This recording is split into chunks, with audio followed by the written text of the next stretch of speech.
Salam sejahtera, berjumpa kita sekali lagi dalam rancangan Minda Juara. Saya Aruna dan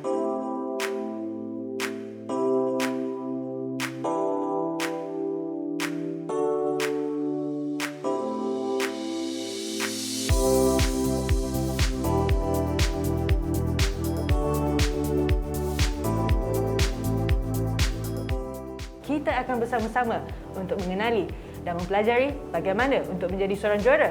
Bukan sahaja dari segi fizikal, tetapi juga dari segi minda anda.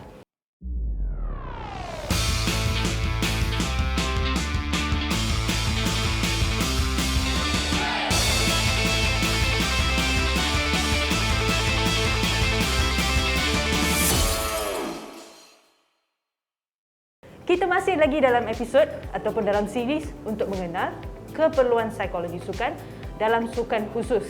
Dan hari ini kita masih lagi dalam sukan para olahraga, paralimpik dan sebagainya. So hari ini sukan yang kita nak kenali ataupun kita nak berbincang lebih lanjut adalah sukan powerlifting, para powerlifting. Of course, kita ada tetamu khas kita pada hari ini. Yang lain dan yang bukan, kita ada Jin.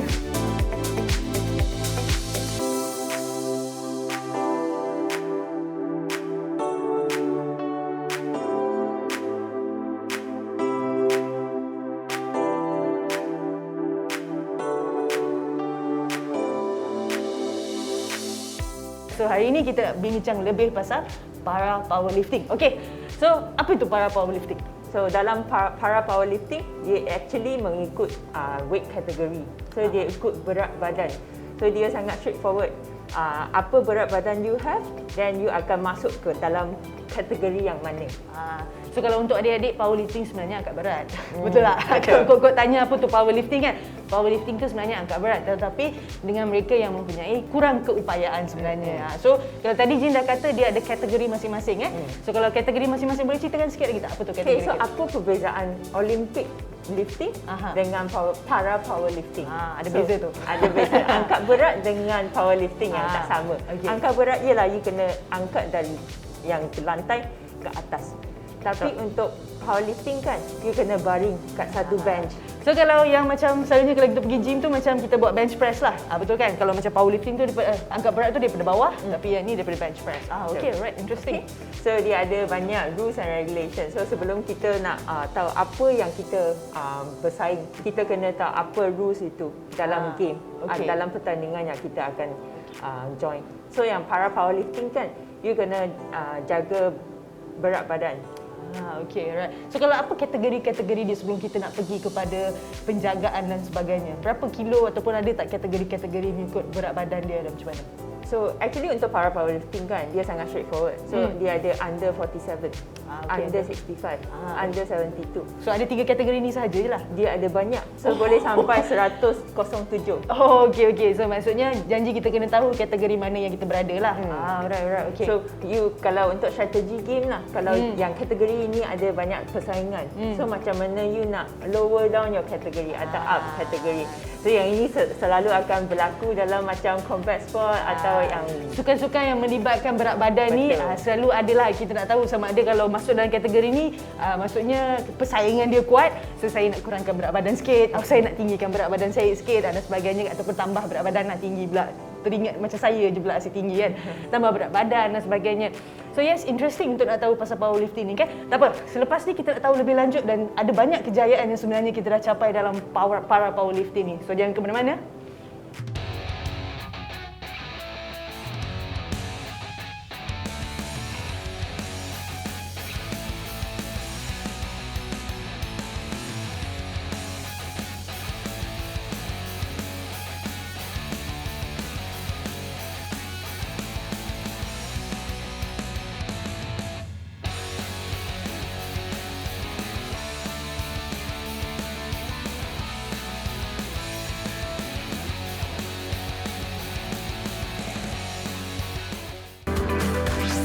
Didik TV KPM.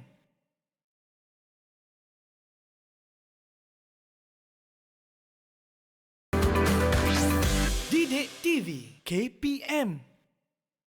Okey, tadi kita dah tengok apa itu para powerlifting dan sebagainya. Saya pasti ada banyak lagi rahsia-rahsia di dalam tu kan. So apa lagi yang kita perlu tahu pasal para powerlifting ni? Para powerlifting, Ya, okey. dia ada, so kita kena tahu apa yang itu good lift dengan no lift. So yang itu good lift, dia ada tiga orang, dia akan duduk, 3 juri. So satu juri kat belakang, so belakang atlet yang akan bersembah buat angkatan tu lah. Angkatan itu. Okay, so yang satu lagi akan berada di sebelah kiri. Seorang lagi kanan lah. Ya. Okey, ni macam dah full guard lah. Full guard. So dia ada tiga macam flag atau kita kata 3 light. So dia satu, kalau light dia you clear semua, then dia akan light warna putih. Maksudnya juri yang tiga juri ni kena angkat bendera putih. Bendera putih. Kalau seorang angkat bendera merah? Kalau seorang angkat bendera merah, itu masih consider as good lift. Maksudnya masih lagi dalam permainan lah. Masih lagi angkatan kita masih dikira. Okey. So kalau 2 orang angkat bendera merah, then consider no lift. No lift. So dalam para powerlifting ni ada berapa angkatan sebenarnya untuk yang kita nak? Maksudnya dalam pertandingan tu ada berapa angkatan? Angkatan ada 3. Okey. 3 percubaan lah. 3 percubaan saja. 3 attempt kita kata. So yang kalau first attempt you tak clear, second attempt you boleh choose untuk attempt yang sama ke atau you nak tukar weight. Contohnya ke macam atas. kalau kita ambil saya kata attempt pertama saya adalah 150. So kalau yang angkatan pertama saya tu mungkin saya dapat 2 bendera merah. So jadinya saya boleh cuba untuk nak buat yang kedua tu dengan 150 ataupun nak kurangkan pun boleh lah. Tak boleh kurangkan, hanya boleh ke atas saja. So maksudnya kan sangat penting lah kita punya angkatan yang pertama tu sangat penting lah. Kita kena tahu ukur baju di badan sendiri ni lah. Kalau tiba-tiba kita excited, boleh ni nak tambah lagi 10 kilo. Terus tak boleh nak buat apa dah kan. Yang itu juga game, strategi game. Sebab kalau you dah attempt satu kan, you dah clear.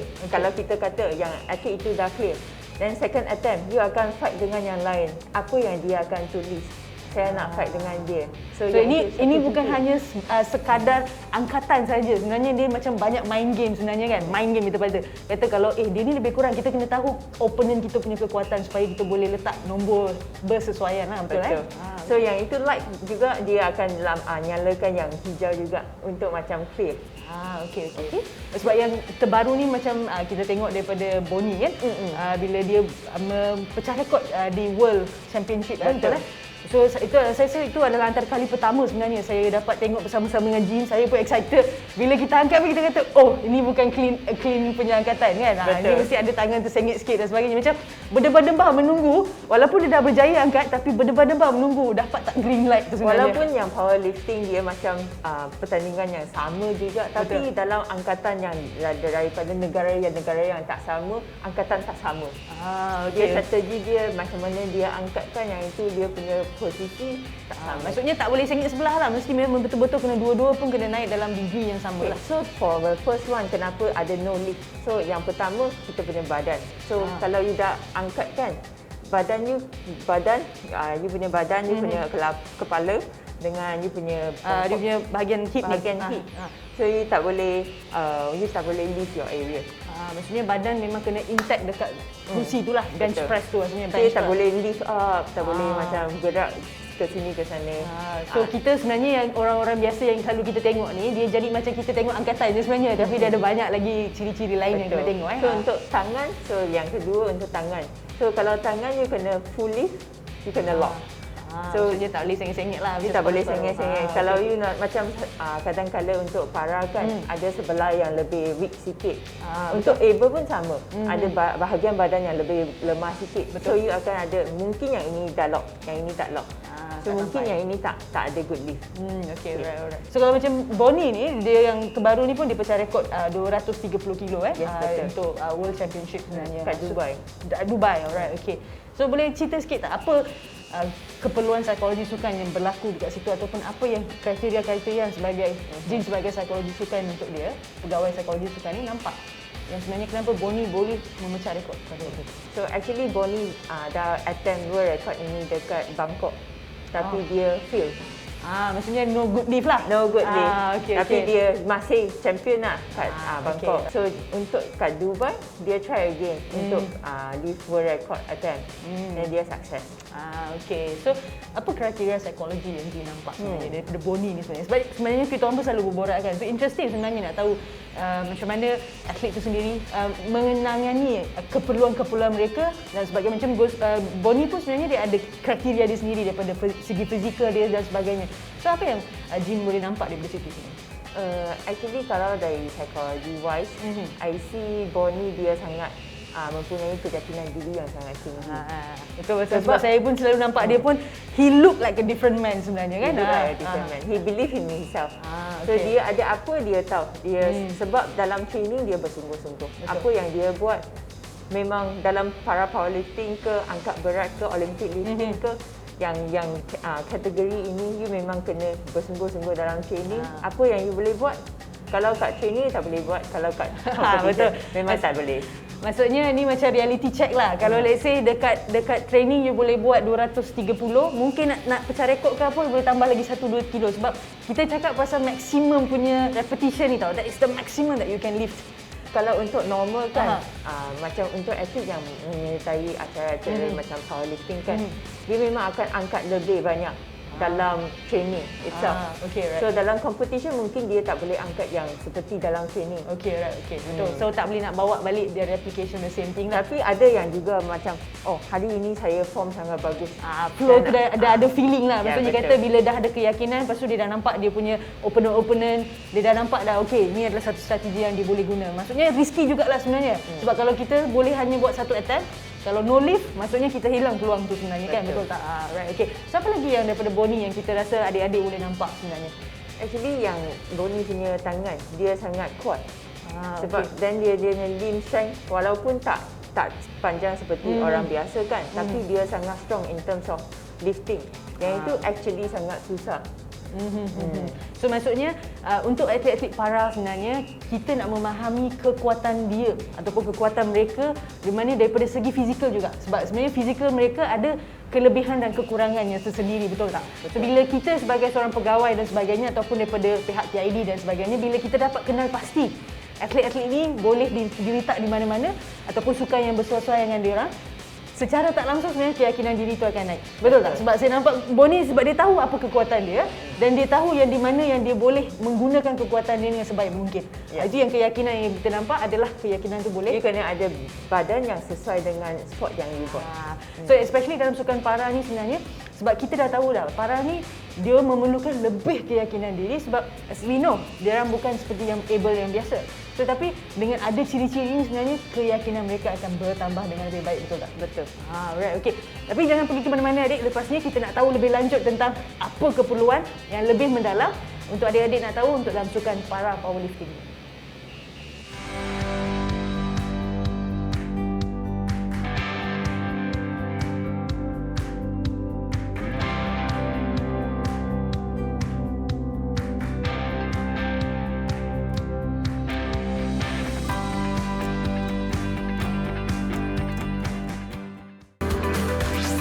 Didik TV KPM.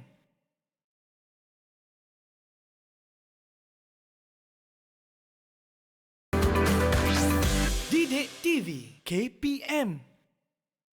Okey, tadi kita dah tengok banyak pasal Bonnie interesting sebenarnya sebab hari ni kita sebenarnya lagi mendalami atlet tu sebenarnya apa keperluan dia dan sebagainya. Ada tak keperluan-keperluan lain yang sebenarnya Jin nampak? Actually yang satu yang saya memang kagum dan saya macam memang impress ialah dia punya mentality.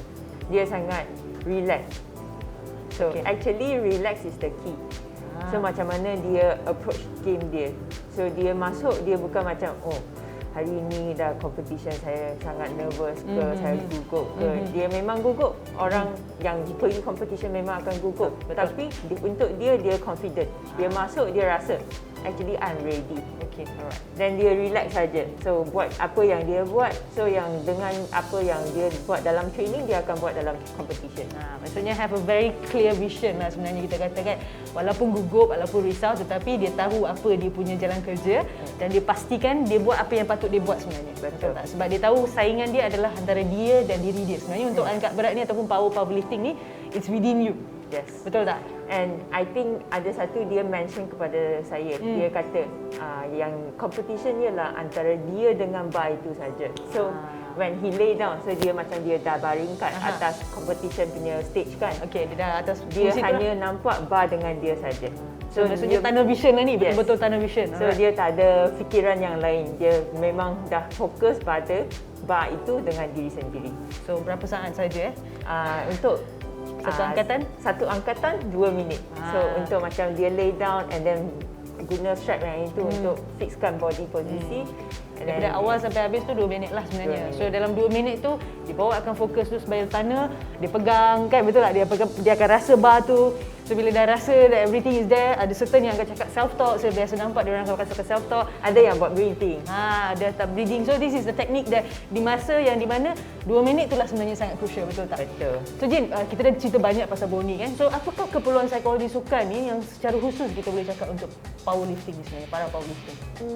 Saya akan cakap yang satu yang sangat general tapi sangat khusus dalam yang ini ialah routine. Okay. Macam mana you prepare yourself. Macam Bonnie kan dia relax masuk sebab dalam training dia pun relax. Kalau you yang suka yang ini kan, you memang akan rasa different, perbezaan. Kenapa hari ini saya lebih gugup? Mungkin you tak boleh perform sebab routine tak sama. So kalau let's say contohnya macam saya ni orang yang sangat a bit aktif, tiba-tiba nak pergi competition saya rasa nak cool down, boleh tak? Tak boleh. So yang ini memang you akan out of your routine. So okay. macam mana buat you sendiri hype up. Yang ini sangat penting sebab ada orang yang sangat diam sebelum competition. Dia kena macam menenangkan diri. Betul. Dengan lagu yang macam slow sikit. Tapi kadang-kala ada orang yang memang hype. So dia kena hypekan dia punya jantung dia kena ada activation lah, kena buat Yes. activation. So adik-adik, kalau let's say kalau selalu terikut dengan orang-orang, tiba-tiba awak ni memang seorang yang sangat relax, tenang-tenang, tiba-tiba pergi sana nak melompat-lompat kiri kanan, memang tak pasal-pasal lah, cari masalah. yang itu juga satu problem. Tak boleh overhype sebab ada orang yang dia overhype. Dia rasa macam yang ini pertandingan, saya memang dah lama tak pergi pertandingan. Betul-betul. Dah lama duduk rumah sekarang ni, Betul. tiba-tiba masuk competition kan tak pasal-pasal pula kan, betul tak? Dan dia overconfident. Yang satu okay. problem ialah overconfident. So sebab ialah routine tu sangat penting sebenarnya. Betul. Apa yang kita buat di training itu yang kita nak execute balik dalam sebenarnya dalam sukan tu sebenarnya kan. Sebab dia antara dia dan bar, macam Bonnie cakap lah, antara dia dan bar saja sebenarnya. Tak ada benda lain sebenarnya kan. Kita Dan buat itu actually sangat penting especially untuk atlet. Tak kira dalam sport apa, you kena ada fokus pada diri sendiri, apa kemampuan diri dengan apa yang you kena buat. So focus on the present.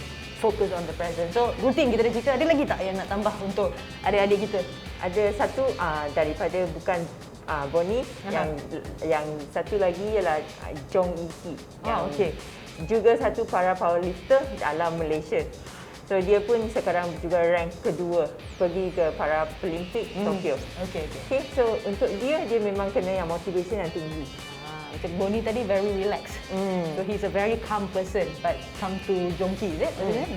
Iki, right? Yes. So untuk Iki ni sebenarnya dia lebih kepada orang yang bermotivasi tinggi. Dia motivasi tinggi, dia juga kena ada keyakinan diri yang tinggi. So I think untuk yang key kan, untuk macam essential thing ialah keyakinan. Right. So untuk para powerlifting, the main keyword is keyakinan diri. Betul tak? Sebab macam kita kata, kita quote balik Bonnie it's between you and the bar. Yes. Antara you dan bar sahaja. Alright, okay. Saya pasti banyak yang kita dah share sebenarnya kan. Kita ada kengkangan masa dan sebagainya. Kalau tidak, saya rasa boleh borak dengan Jin pasal Bonnie dan atlet para powerlifting ni atau Ki, atau saya rasa boleh pergi sampai 3 episod ni sebenarnya. Tapi untuk adik-adik, hari ini adalah lebih untuk mengenali sukan tu sebenarnya. Dan kita berkongsi serba sedikit dengan pengalaman-pengalaman atlet itu sendiri sebenarnya. Sebab apakah yang memerlukan ataupun resepi-resepi yang kita nampak di mana menghasilkan kejayaan kepada atlet itu sendiri sebenarnya. Setiap atlet berbeza, tapi bila kita tahu apa kelebihan kita dan kekurangan kita, pasti kita akan tahu apa yang patut kita buat. Betul. So dalam sukan para powerlifting ni sebenarnya, rahsia kejayaan dia adalah keyakinan diri, relax ataupun tahu untuk bermotivasi tinggi, dan pastikan anda stay in reality. Apa yang anda angkat di training tu, itulah kemungkinan besar anda boleh angkat di waktu competition juga. Soalan untuk hari ini ialah, tuliskan apa cabaran yang anda mengalami dalam sukan anda sekarang. Seterusnya, sila berikan 2 cara untuk menyelesaikan masalah anda dengan menggunakan ilmu yang anda belajari dari program Minda Juara ini. Kita akan jumpa Jin lebih banyak lagi selepas ini sebab banyak yang kita boleh borak dan banyak yang kita boleh berkongsi ilmu dengan adik-adik.